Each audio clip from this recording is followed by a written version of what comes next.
So let's start. Okay.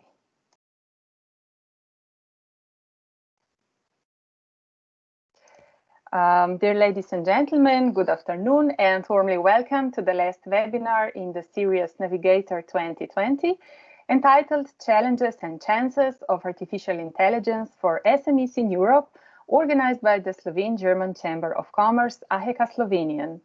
We are pleased to host Mr. Daniel Abbou, General Manager at the German Association for Artificial Intelligence, Künstliche Intelligenz Bundesverband, who will speak about the challenges and chances of artificial intelligence for SMEs in Europe, and Mr. Mitja Trampuz, President of Artificial Intelligence for Slovenia Initiative and Managing Director at CREApro, who will explain how to get ready for the artificial intelligence.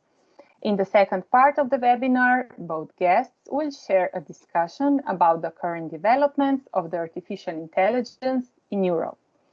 So you are most welcome, of course, to ask also the questions, and therefore I encourage you to write them in the chat option.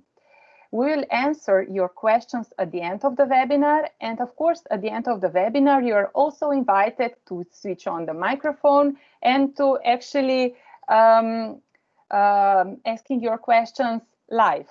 And I'm also kindly informing you that this webinar will be recorded and we will publish the webinar on our YouTube channel, so YouTube channel AHK Slovenian.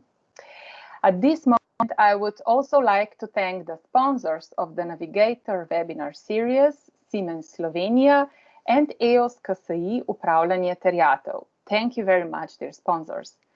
And now, dear audience, let's start the webinar.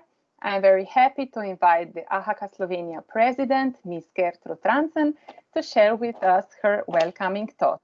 Ms. Rantzen, please. Yeah, thank you very much. Yeah, dear members, a very warm welcome to our today's webinar, Challenges and Chances for Artificial Intelligence for SMEs in Europe. It is my great pleasure that we are conducting a webinar with a focus on the SMEs.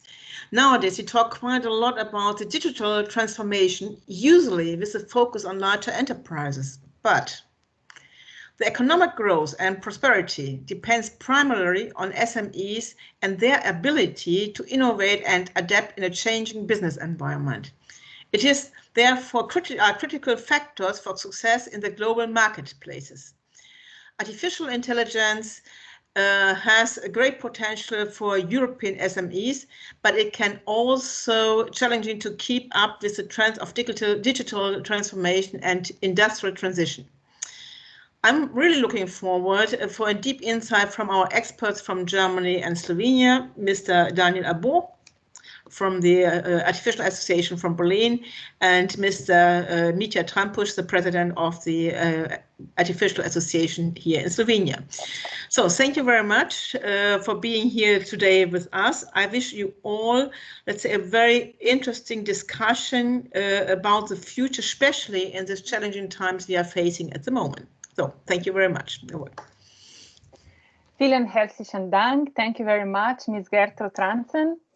And now I am keenly inviting Mr. Daniel Abbou, General Manager at the German Association for Artificial Intelligence, Künstliche Intelligenz Bundesverband, to share his keynote session entitled Challenges and Chances of Artificial Intelligence for SMEs in Europe. Mr. Abbou, please. Hello and schönen guten Tag, dober dan, kako si. I'm very happy to be here at this webinar here in Slovenia. If you would allow me to share my screen, that I will do that right now. 1 second, please. So I will just do that here. And I really hope that you can see my presentation now. If Wonderful. not, please, yeah, perfect. Yeah. So challenges and chances of the German AI ecosystem. First of all, who we are. We are the German, like said, German AI Association, and we represent more than 254 innovative SME startups and experts. And the point is, these are SMEs and startups with the focus on the development and application of AI technology. So it's not a big firm who has 5 guys doing something with artificial intelligence. All our members have a focus on the development of artificial intelligence. And so we are the largest AI entrepreneur network in Germany. What is how we support our members? We are their political voice. We enable and connect, and we try to be an innovation driver for the AI ecosystem in Germany. We work, for example, also with the German Ministry of Economics, with the German Ministry of the Environment in certain projects like smart data economy and innovation challenges. Our mission is, and this is, I think, very important also because Slovenia, as I know, in the second half of 21 will be the President Council of the European Union. Our goal is to have digital sovereignty in Europe. Of course, we all use US and Chinese products, and we all use AWS, Google Cloud, and something like that. But we have to strengthen the European AI ecosystem, and this is possible via the efforts of digital sovereignty in Europe, which means, for example, I don't know if you heard it, there is, for example, the project Gaia-X, which is there to establish a European data infrastructure in Europe. And I think that would be also one mission of the Slovenian presidency in the second half of 21. Also, the openness and the innovative strength in Europe, European companies to create an awareness of this new technology. So, and we have in Germany and in Europe really ideal preconditions about that. We are world-class, not only in Germany, the whole European Union, as you can see, on scientific papers of the topic of AI in the last 10 years. Yeah, we can compete with USA and China on scientific papers.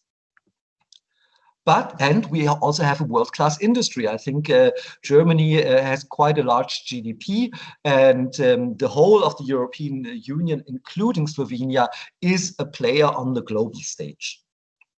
And that's really one of the biggest challenges we have, AI research is not transferred into product and services. Spin-offs are facing obstacles on the regulatory side, on the financial side.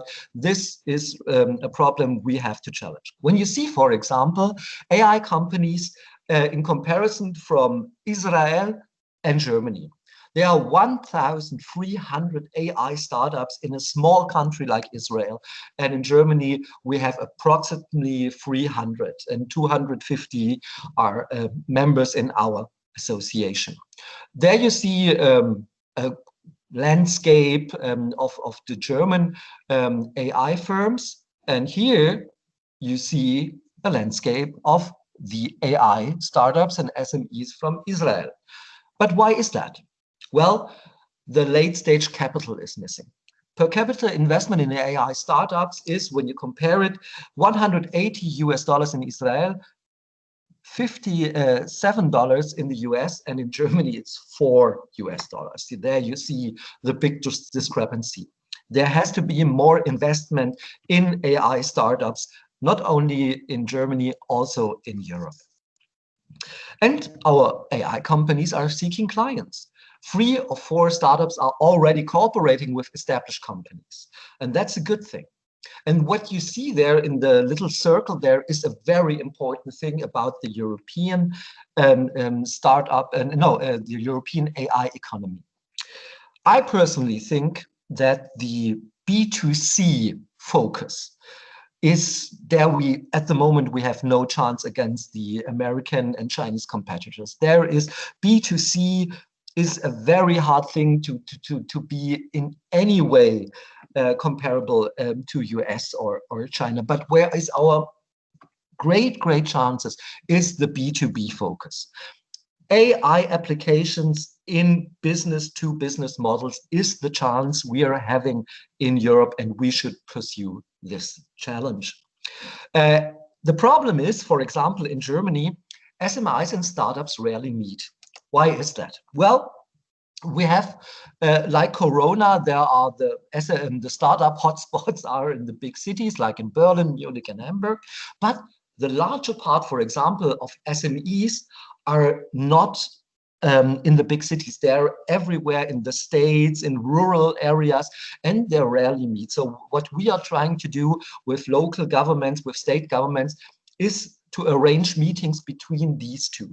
There's also, if I may say, just say on a personal note, also, how can I say, a cultural gap between CEOs from startups and CEOs from SMEs. I would say the classical SME established company CEO is someone in their 50s, probably also in their 60s, and the startup CEO is 25, and strictly from the cultural level, they rarely meet. And this cultural bridge we have to overcome, and that the both CEO types work together. European AI, the industry is not really investing in AI at the moment. We have a study there that says that only 6% of German classical SMEs are investing in or have AI applications in participating in their industry. This is 6% is nothing. There is a large possibility for the European industry, for the industry in Germany, for the industry in Slovenia to adapt AI products for better competitiveness. But the discussion is winning speed. So there are more people who are there. You see on the left side, the 6% who already have AI applications in their firms, and 22 are planning on it. 2 years ago, 87%, you have to imagine, 87% said AI is not an issue at all. And today it's 71%. That's okay, that's 15%, 16% less, but this red light has to drop further. You can check out our studies. You can find us at KI-Verband.de. There you can see the state of German AI startups. It's a very good read. It's not a very long read, but I think it's interesting. So there is also the point that there is regulation on the European side of regulating artificial intelligence. But there is proportionality is key. AI applications must be measured against human performances, and AI use cases should be regulated by adapting existing regulations, and a general AI regulation is simply not feasible at the moment. And regulation must not place an extra burden on the SMEs who are implementing AI products and the startups who are delivering them. And at the end of it, I just want to invite you. The 10th of December is a very important date for us at the KI Bundesverband, but not only for the KI Bundesverband.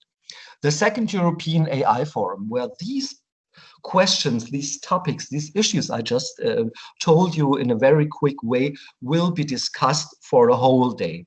And we are very happy to also have our friends from Slovenia, from AI for SI, to have as a partner. The first AI forum took place with the KI Bundesverband, with our friends Crow AI from Croatia, Hub France IA in Paris, but now with our new friends from Slovenia, from Austria and Bulgaria, we are very keen of having you all aboard, and we want to invite you to this European AI Forum. Just type in European AI Forum in Google and you will get to the site and register there. We would be happy to invite you there.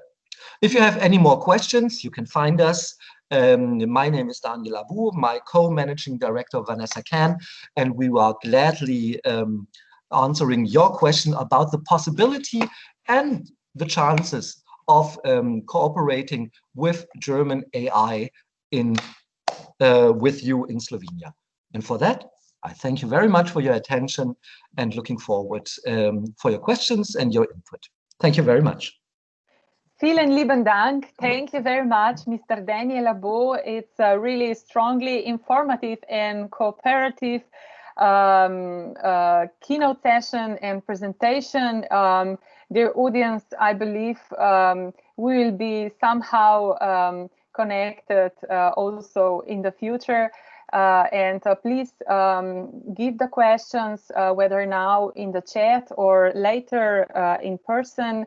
I believe there is much to talk about the future, which is actually strongly depending on artificial intelligence and digitalization. And actually, how to prepare on this future, how to be prepared actually on artificial intelligence. This will now share with us Mr. Mitja Trampuz, President of Artificial Intelligence for Slovenia Initiative and Managing Director at CREApro. Mr. Trampuz, please. Thank you, Tina. Hello, everyone. It's nice to be here with you. I'm just trying to share the presentation. I'm not sure it's going to happen. It will. Already? It will. A second. I'll check again.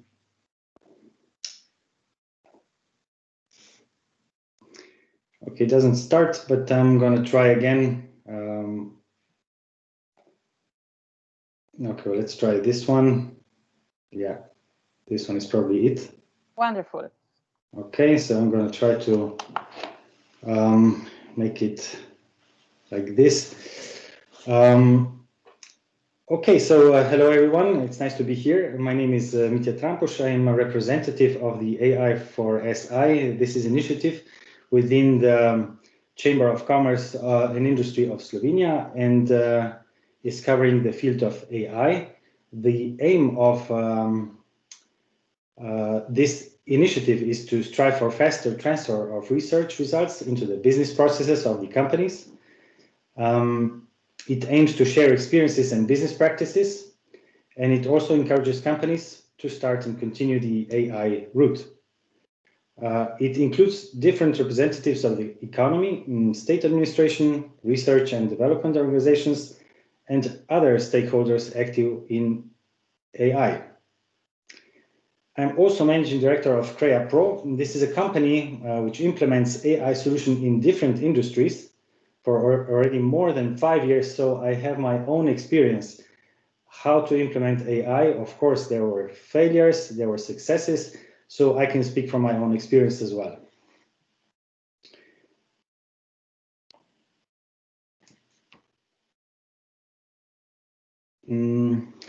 Just maybe a few quick facts about artificial intelligence. A question, do you see the screen? Is there a artificial intelligence facts screen? Yeah, perfectly. Okay. Great. So few facts, you know this already. It's nothing new. Definitely AI is changing our lives and work already. You're in touch with AI already. As Daniel said, when you use Google, you already use artificial intelligence. When you use your phone, you already use artificial intelligence. It definitely already has an impact on the competitiveness of and productivity of the companies. We can feel it already. And this rapid development of AI and automation, of course, encourages companies to transform the way they work, but more importantly, it definitely changes the business models they use. And when you change the business model, then definitely you will integrate AI into the business processes. So we're changing the business models, and then we implement AI into the business processes. Why everything went so quick in the recent years? Definitely, there were 3 factors influencing this rapid development in AI. The first factor, you know it, it's already data. We generate tremendous amounts of data everywhere. So everywhere and everyone generates a lot of data. So you know that already. The second factor is that the data storage is becoming cheaper. I can tell you from my experience, if you were buying a 1 terabyte hard disk 3 years ago, it was 500 euros. If you buy it today, is 50 euros. So that's a big change, price drop. And the third factor is that this capacity of computers and dedicated processing units for this mass operations is increasing. You already have in your hand a supercomputer compared 3 to 5 years ago. You have it on your desktop or on your desk. So a desktop computer is now like a supercomputer 5 years ago. So you can process information on your desk, which was 5 years ago, you needed a supercomputer. With this, of course, the cost of each operation is getting lower. So everybody can now use this processing power, almost everyone. So if you want to better understand AI, I would say we need to make a distinction between these two things. The first thing is AI technology. And the second is the capability of implementing and developing AI solutions. This, I think, is quite fundamental to understand. So what does it mean? What is AI technology? AI technology is basically all methods, algorithms, software, and hardware which you need for AI. The most popular AI results, for example, have been achieved through deep learning, which is based on many layers of artificial neural networks and mimics the structure of the human brain. We say that the model improves itself, so machines optimize themselves. And this is what you usually see when you read newspapers, when you read news about artificial intelligence. It's about this. It's the deep learning which provides this interesting milestones in artificial intelligence. Besides the academic community, and Slovenia is quite good in that, this development of AI technology is mostly done by the giants, technology giants like Google, Amazon, Microsoft, and the others. One interesting thing which happened few months ago is GPT-3, which is a language generator that uses deep learning to produce text. And you just make an input, a content, a topic, and this model generates a text which you will not, which is written like it was written by a journalist. So you cannot see the difference. So this is achieved by AI technology, deep learning. On the other hand, we have this capability of implementing AI. So what is this capability? First, we need to demystify it, and we need to have a management buy-in to implement AI. Then we have to have qualified personnel with the knowledge of how to implement AI in the everyday business, in the operations of the company. And then we need to have processes in place for developing AI solutions. And these AI solutions can be deployed in different business processes like automatic sorting of received invoices, or to automate decision-making, banks, for example, with the loan approval, or they can be part of a product or service itself. You know that already, you use it. For example, Netflix already tells you what you will watch, what you will want to watch. So we need to distinguish these two things. So one is AI technology, which SMEs will never do, will never develop. And then there is implementation of AI, which is a necessary part for SMEs to have knowledge of and to be able to do it. For this second part, these capabilities, we talked about the trained personnel. So we have three profiles which are necessary. We talked about large data, which is necessary to build predictive models. For this, to prepare the data, we need data engineers to collect, clean, store, prepare, and manage this data. For the development of models, we need data scientists or machine learning engineers. So these are two profiles which are necessary for that. It depends on the company size or strategy, whether they will do this in-house, they will have internal people, or if they will outsource. It's possible to outsource that too. But even if you have both profiles, it's not guaranteed that the AI solutions will succeed, that it will be properly implemented. So you can have data scientists, you can have data engineers, but it's still not a guarantee that you will succeed. So the third profile, there's a third profile, which is really important, and this is a data analyst and analytics translator. And the task of this profile is to transform business challenges into analytical requirements. Remember, I told you that I'm speaking from my own experience.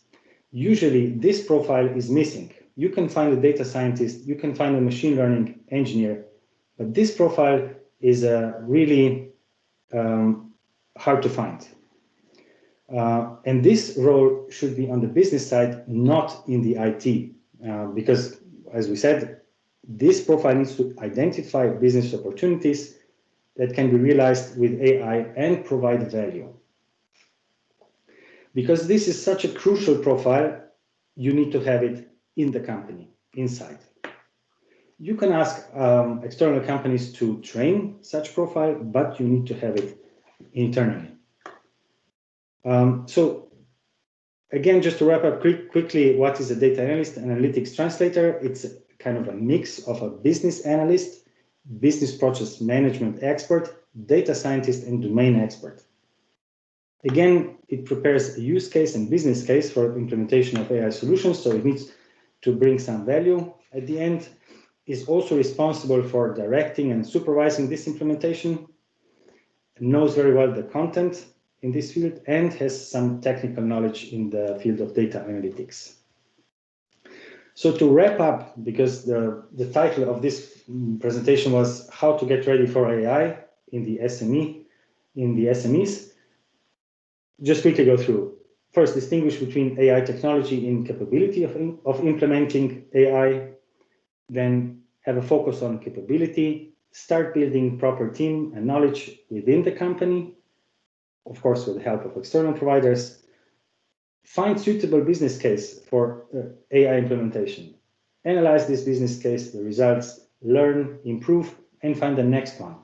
Because the goal of a company is to get to be an AI-driven company.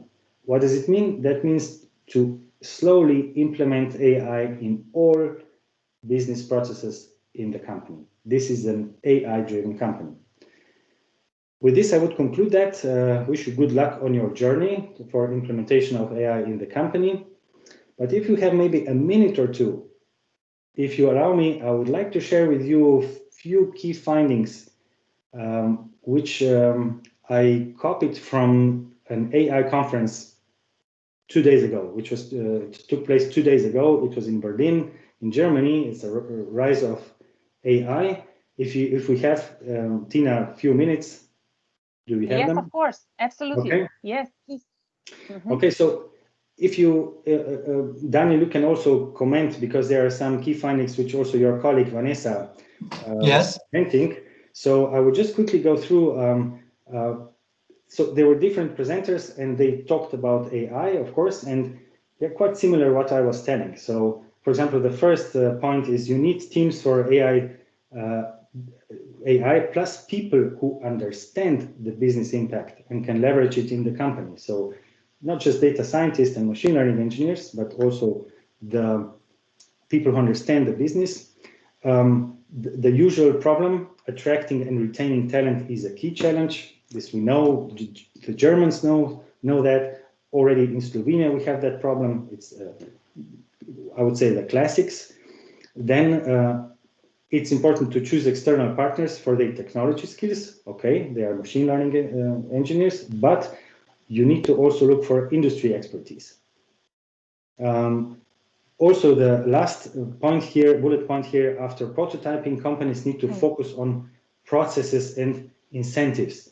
That's exactly why I wanted to stress before, what I stressed before. Yeah, a lot of companies prototype, they experiment, but nothing goes into production, almost nothing. Again, I would just need to, I want to mention that I'm also talking from my own experience.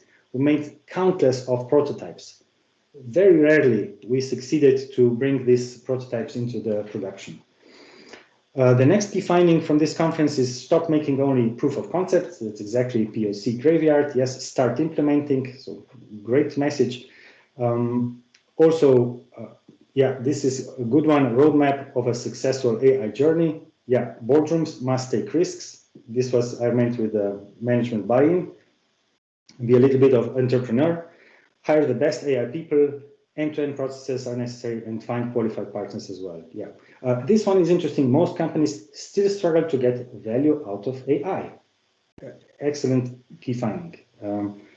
Maybe we can skip this one. Okay, this was maybe already mentioned. AI in China and Europe. Yeah, this one, German fear of digital technology, AI. Example is a Corona app where the privacy is highest good, and this hampers actually the efficiency of this Corona app. This one as well, in the US, a self-driving car must make fewer accidents than humans. In Europe, it must make 0 accidents. So AI needs to make 0 accidents before it will be allowed in the driving cars. And this one is also a good one. Worrying about AI turning evil is a little bit like worrying about overpopulation on Mars. This one is a good one because I see a lot of debate around evil AI. Yeah, let's wait first. Let's implement something, have some benefit from it, and then we can talk about this topic. So this one is interesting as well. The last one, this is for startups, maybe a message. Yeah, sometimes you need to count that there is not possible to have 100% AI automation. Very interesting question. AI can replicate the Frank Sinatra voice. Who owns this voice? It's a very interesting topic. And the last one from the World Economic Forum, it took us 150 years to go from 0 automation to 29% automation, and within the last 7 years we will reach, within the 7 years we will reach 50% automation. That's an interesting one. I have a also invitation for the European AI Forum. AI for SI Slovenia will be present there with their representative, and also will be included in the debate. And I hope we'll see us there. Thank you very much from my side. And yeah, of course, I'm open for any questions. Thank you very much, Mitja. Also for this inspiration at the very end of your keynote session. Actually, we are artificial intelligence is quite an unknown, let's say, field, and that's why there are many challenges for the people in the first row. But I'm happy to, let's say, give again the floor to you and to Mr. Abbou. You will be now discussing about the current developments of the artificial intelligence in Slovenia, Germany, Europe, of course, also from the regulation perspective. And dear ladies and gentlemen, please be curious, ask the questions. Later, you can also speak up after this debate. Dear gentlemen, please. Yeah, thank you very much, and thank you, Mitja, also for your input in that. We're looking forward, of course, to the questions you're giving us. And like you just saw in the chat, I just brought in my email address and the registration for the European AI Congress. So just click on that. The registration part just takes a minute, and we would be, of course, very happy to see you there. So, and that's from my side. But we're really looking for your question, or Mitja, if you have any questions. Yes, I already have a question for you, of course. I would like you, if you could please describe what is at the moment the collaboration of AI startups, other companies on the EU level. How would you describe it today? Oh, well, I would say we are all in the same therapy group. I think we struggle with the same issues in Slovenia, Germany, France, Italy, or Andorra. I would say that the point is that it is hard for classical SMEs to change their thinking, to implement a new technology in their current system. It is hard. It's not saying so. And the thing with AI is that sometimes you can't say what is the outcome. So normally when you purchase software, like a word processing software or some kind of Excel bookkeeping software, you know what you get. Yeah.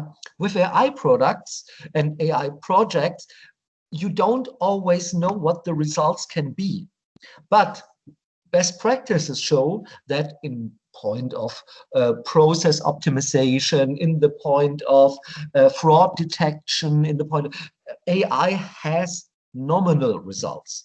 But when you go as a startup to an established SME and you say to them, well, let's accumulate the data, let's work on that, but we can't say to you exactly what the findings will be. Sometimes classical CEO from an SME is not very keen on this kind of answer, but I think we all have to learn that we know the solutions on the way, I would say. That's at least what I see, which is the challenge in Europe at the moment. Could you maybe elaborate also on the EU policy regarding AI a bit more? You started, yeah, of course. Well, European policy, well, first of all, regulators regulate. Yeah, so it's an illusion to think that Parliament and the Commission will not regulate things like artificial intelligence. Of course they will regulate, because it's their job regulating things.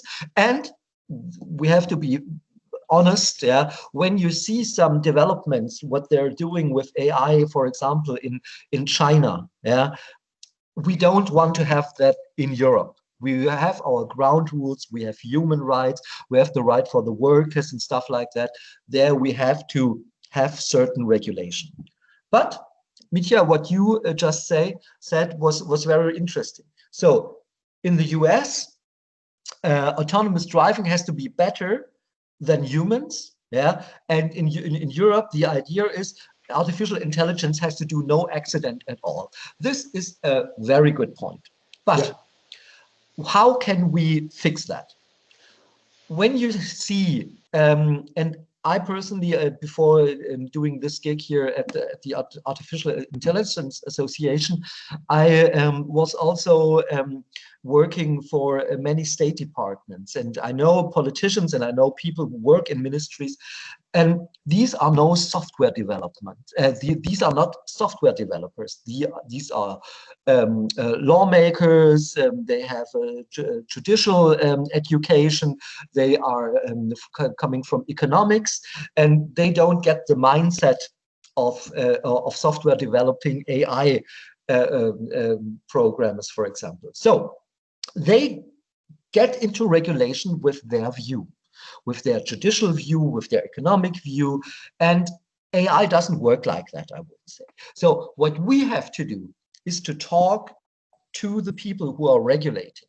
So for example, let me take just one simple thing. There's an idea in the European Parliament and in the European Commission that we have to regulate AI as a whole. Well, I wish good luck with that, because how do you differentiate an algorithm which contains AI with an algorithm with no AI? I don't see people reading lines of codes in a court just to say this is an artificial intelligence algorithm and this is not an artificial intelligence algorithm. Regulation has to take place in the area where the AI application, the AI software is embedded in. So for example, we have regulations on cars and vehicles. So there we have to amend the regulation we have at the moment with the regulation, we have to amend the actual regulation for driving, for car manufacturing, and we have to amend it with certain AI points. I would be completely with that. Or take the health industry. For example, breast cancer screening, stuff like that, has a huge implication on the health industry.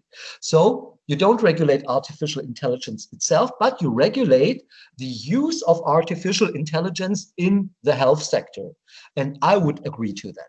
And this is our job, to convince the people who are doing their jobs at the European Parliament, at the European Commission, that a general artificial intelligence regulation is not the thing to be, but to regulate it in their certain areas of expertise. Yeah, very good point. I agree, completely agree. Yeah, with that.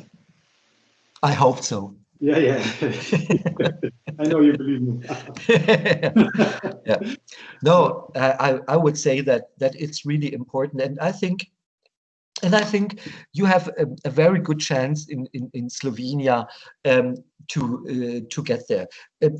Of course, you are not the largest country in Europe, but as you are so deeply interconnected in your areas, you have the chance of certain projects, of certain points of proving that artificial intelligence in SMEs is something which is well and worthwhile doing. Exactly.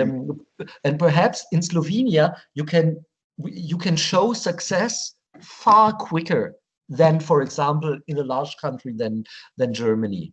So if you could be some kind of guiding light in Europe, to show other countries that the implementation of AI products in their industry can be helpful.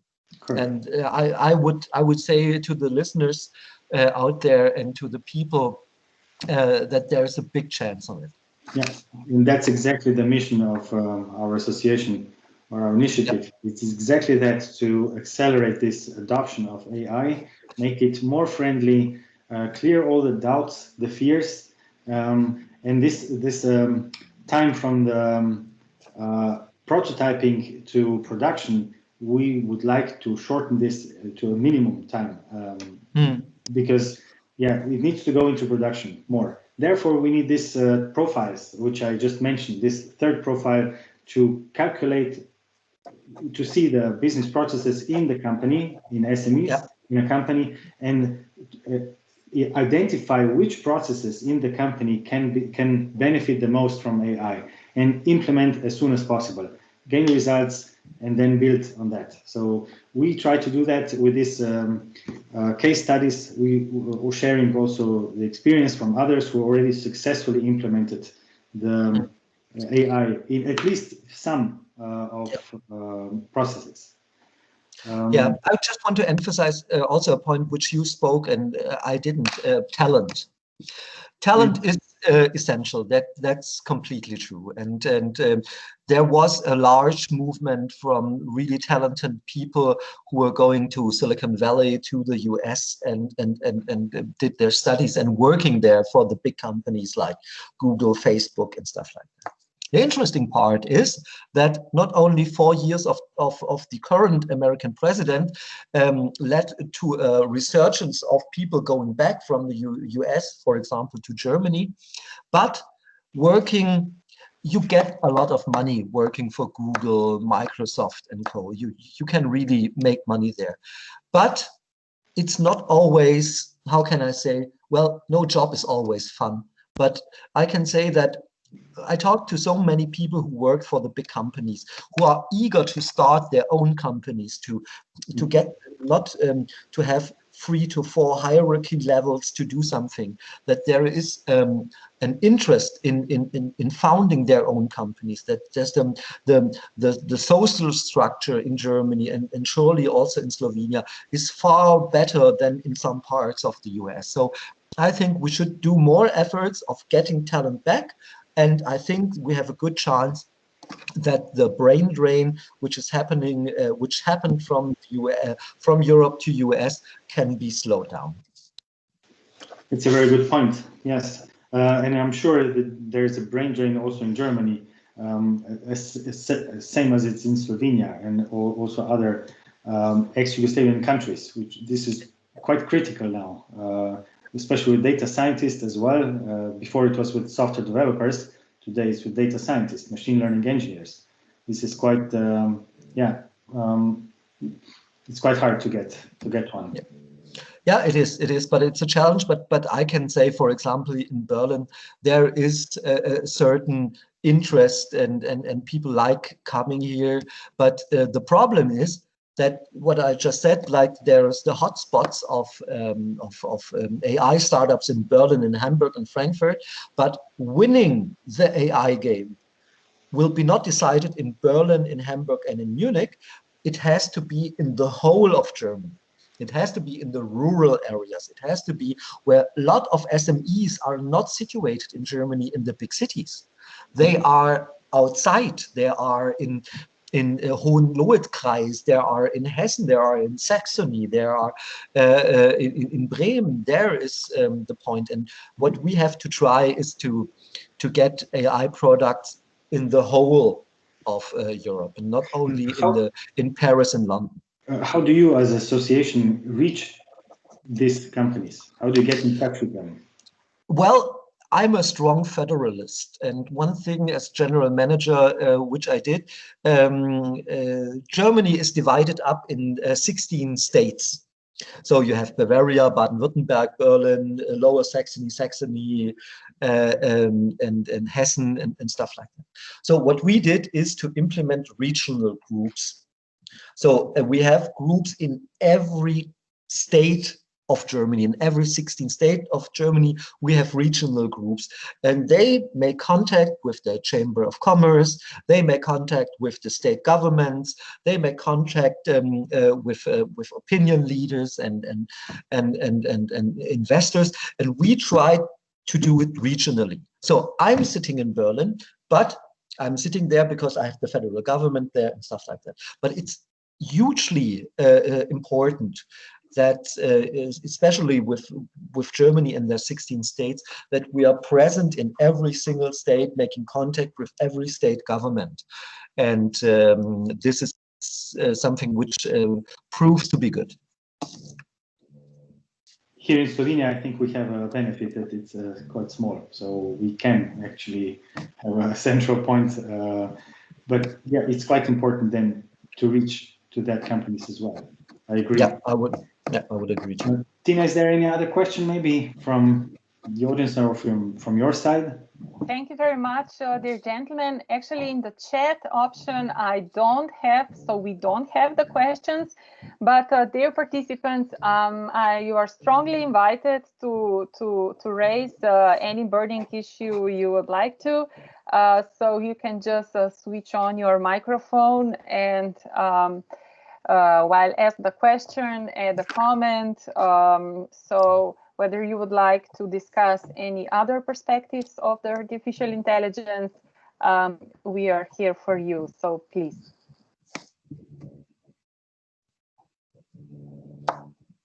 Now we can make waiting music, something like that. And yeah. Some Maybe kind I can, in the meantime, when someone gets the courage, I can explain one case where it was we wanted to implement churn on employees. That means we would like to predict who from the employees is very likely to leave the company. And everything was ready. The project was had a green light, but then when we came to the point where we would need to get the data about the people, about the salaries, about the absentees, and so on, it was blocked by the legal department, and it was not. So the project stopped there, so we couldn't get onto that data. This is something which everyone will probably come at some point trying to implement that. So you need to have access to data, quality data, if you want to build some models. So this might be similar like the Corona app in Germany. This was the case. How such regulations, or let's say this was not even a regulation, because we signed all the agreements, all the NDAs, all the DPAs, so everything, we signed everything what is possible, but still at the end there was a director of the legal department who said, as far as I'm, how do you say it in English correctly, as far as I'm alive, you will not get the data. know that, yeah. So this is also, yeah. I would agree. Just asking once again, is there any questions? No, there is no. All right, okay. No questions. So then I just wanted to add something, which is really important, and I hope that people who are working in SMEs, there is one problem, and it's the problem of data sharing in itself, and it builds on what Mitja just said. we are in the concept of data sharing is a concept which is pretty new also in the minds of C-level people working in SMEs. Why? Because they did for generations, they did everything to keep their data safe, and not that some Chinese hackers or copier gets their information, their data, and now our AI startups come to them and say, let's share the data, let's make data pools. Yeah? And then in the mind of a classical SME, that would be giving up their core values, their data. Yeah. And what we have to work on, it's not saying you're old, you don't understand that. We have to show them the positive side of data sharing. And it's not only the SMEs. I talked to a high-level, how can I say, Bavarian automaker, which I will not name by name. And she told me that, let's say that this firm has 4 big departments. And there is no data sharing between Department 1 and Department 2. Department 3, they don't like it anywhere, and Department 4 is the new one, we don't care. There is no data sharing in big firms in itself, in the firm itself. And we have to work on the mindset, we have to work on the thinking that data sharing is something bad. This will be a huge challenge. This will be not done in a year or in 6 months. This is a generational thing where we have to change the minds and to work on the thing that data sharing is something which is positive. Totally, completely agree. Besides that problem in Slovenia, we have also another problem, and this is not a lack of data. There's simply not enough data. You have, for example, in telcos, you have just so many subscribers. It's just for a village, for a German village, and you cannot squeeze enough out of that data in the machine learning algorithms. So we have this problem also in cybersecurity, for example. There's not enough cybersecurity incidents that the models could properly learn. This is additional problem we have. So when you add also not sharing the data, so everybody is keeping the data for itself, you cannot make models accurate enough. So this is what I would completely agree, but the thing is that, and I talked that with our Croatian friends from CREApro, the chance that we have is that we data pool that together. So for example, we met an AI startup which do maritime observations on the coast of Istria.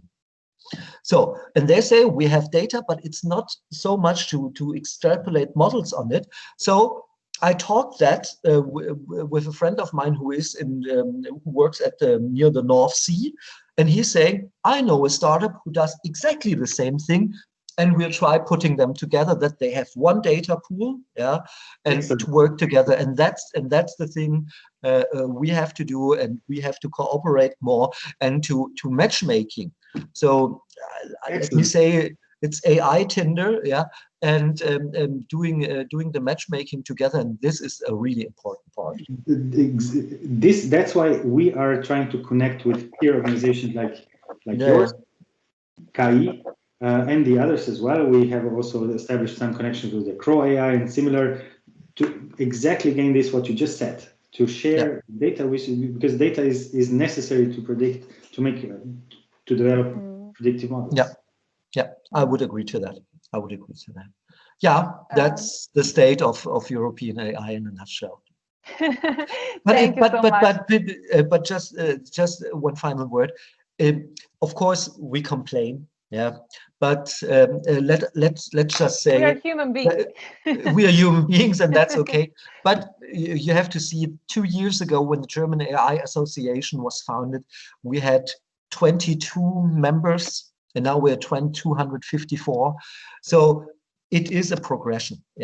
When you see how pretty fast AI was a non-issue at all, and now it's on the top of one of the tops besides Corona and all the bad things, but it's one of the top 10 issue which is discussed in European politics, in Germany, in Slovenia, in Croatia, in Srpska, everywhere. So I'm optimistic that the next 10 years, if we do the right things, that there is a big chance for Slovenia, there's a big chance for Germany, and there's a big chance for Europe in its own to have a very good outcome of it. So it's not only complaining, but just guys and girls see the chances there, contact us, contact Mitja, contact me, and we will try to make your SMEs, your firms more productive, more competitive against the great challenges on the world stage. Thank you.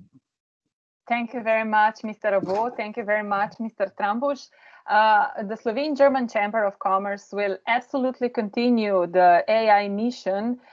We are strongly, let's say, encouraging also our community and making promotion, let's say, to go the business, especially the SMEs, to this digital transformation train and to get more familiar with artificial intelligence. We have also the important companies in our community that actually are already there and are supporting also this dialogue. I will be happy that we continue also on at some other occasion this important dialogue and all the perspectives. And I thank you very much again for this fruitful webinar today. Dear ladies and gentlemen, if you don't have questions, then I thank you also to you to be with us today, and to your attention to this webinar. I'm kindly informing you that this is the last webinar within the webinar series Navigator 2020. And again, a big thanks to the sponsors of the whole webinar series Siemens Slovenia and EOS KSI Upravljanje terjatev. They're all, I'm wishing you a good health and looking forward to participation at some another occasion, and also hopefully also in person. So all the best and thank you again. Thanks for the invitation. Stay safe, stay healthy. Bye-bye. Thank you. Bye-bye. Thank you. Also, thank you very much from my side. Goodbye. Thank you, Frau Rantzen. Thank you. Bye.